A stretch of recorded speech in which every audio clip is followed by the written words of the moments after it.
कराची में नज़ला खांसी के 30% मरीजों को कोरोना में मुब्तला होने का इंकशाफ। 10 से 12% मरीजों में इन्फ्लुएंजा H1N1 जबकि 5 से 10% बच्चों में सांस की नाली इन्फेक्शन की तस्दीक हो रही है। कराची में नज़ला खांसी के 30% मरीजों कोरोना वायरस में मुब्तला। माहिरीन के मुताबिक शहर में बड़ी तादाद में लोग नज़ला खांसी बुखार में मुब्तला हो रहे हैं, जबकि टेस्ट करवाने से 25 से 30% मरीज कोरोना मुस्बत।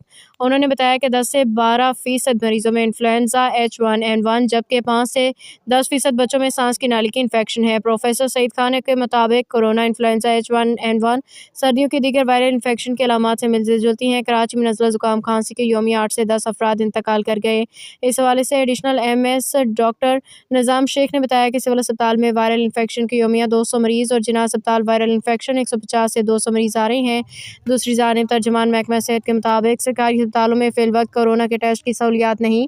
कोरोना वबा के बाद लोगों ने टेस्ट करवाना छोड़ दिए थे। तिबी माहिरीन ने वायरल इन्फेक्शन दीगर बीमारियों से बचने के लिए शहरियों को एहतियाती तदबीर अपनाने की एहतियात की है और हिदायत की है। मास्क पहनने, खुद को ढांप के रखने का मशवरा, जबकि हर साल इन्फ्लुएंजा की वैक्सीन लाजमी लगवाने की भी हिदायत की गई है।